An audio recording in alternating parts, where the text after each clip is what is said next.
Salut, Témiscouata! Fait beau, fait chaud. Il faisait beau en fin de semaine, mais il faisait frette. Les Français m'ont déjà demandé ça. Pourquoi vous dites frette? Parce que c'est plus que froid. Alors, samedi, Mont-Stadel, regroupement Actifamille, tout ça, journée familiale, il y avait Clopin Lanouille et son acolyte, M. Nono. J'ai ri. Je voulais un selfie avec les deux clowns. J'ai poussé les enfants pour essayer de me rendre aux clowns. La sécurité est venue me repêcher. Ils m'ont sorti de là. J'ai pas pu avoir de photos avec eux autres. Mais ils m'ont donné ceci. Alors, merci Clopin Lanouille et M. Nono. J'ai ri. Ça m'a rendu heureux. Et merci à ma fille qui m'a emmené là-bas. L'autre affaire aussi que je voulais te raconter, c'est que WebThémis a été invité à une conférence de presse hier par Cosmos Témiscouata qui procédait au lancement de leur campagne de sensibilisation de lutte contre la violence et l'intimidation. Hugo, topo. Ce qu'on voulait faire, une espèce de campagne de publicité pour marteler la même information sur des pratiques gagnantes en intervention et en prévention de la violence et de l'intimidation. Alors, il y a des études qui démontraient que l'intervention auprès des jeunes, d'intervenir directement avec les témoins, d'accepter les différences, de faire la différence entre un conflit et aussi l'intimidation sont vraiment des choses importantes pour pouvoir faire de la prévention et de l'intervention. Alors, à partir de ça, on a sorti des phrases choc. Et à partir des phrases choc, on a envoyé ça dans plusieurs milieux, des partenaires jeunesse ou dans les écoles, pour partir un concours de dessin. Et à partir du concours de dessin, les jeunes ont sorti des œuvres qui sont vraiment une créativité très fantastique, démontrant leur compréhension de ces thématiques-là.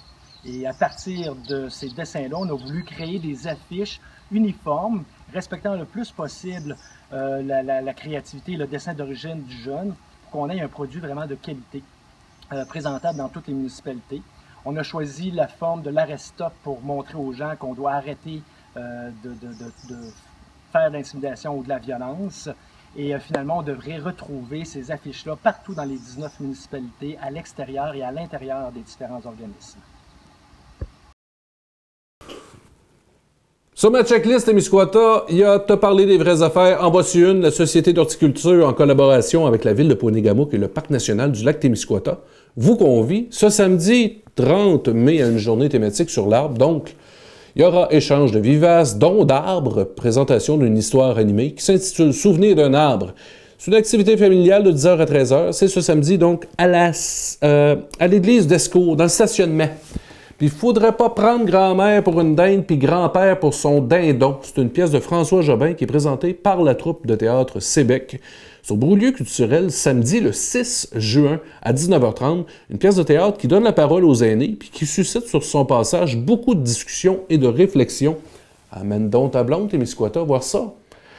Puis on aimerait aussi féliciter Camille Caron et Maude Cyr Deschênes du Témiscouata qui sont 2 des 4 grands gagnants de la 16e édition du Tremplin.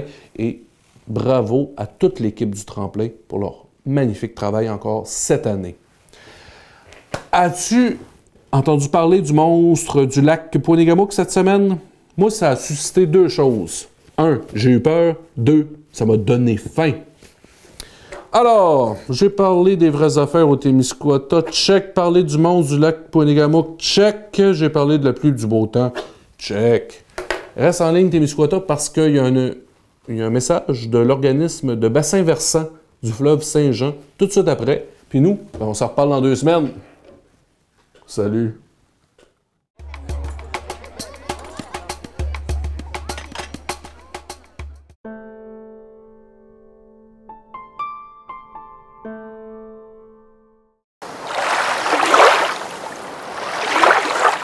Vous êtes riverain, vous êtes pêcheur, vous êtes élu municipal préoccupé par la santé de votre lac.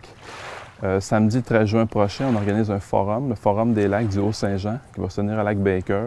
s'adresse aux gens des lacs qu'on parle du lac des Aigles, Biencourt, Grand Lac Squatec, lac Saint-François dans Rivière-du-Loup, lac Saint-Jean dans les Basques, lac de l'Est, lac Ponégamouk, lac Long, lac Baker, lac Unique, lac Glazer au Nouveau-Brunswick. C'est ce qu'on s'adresse vraiment au lac du Haut-Saint-Jean pour outiller, pour inciter les riverains à se former des associations de riverains, prendre en charge la santé de leur lac, présenter quels sont les outils de suivi, les outils de planification de l'aménagement autour des lacs.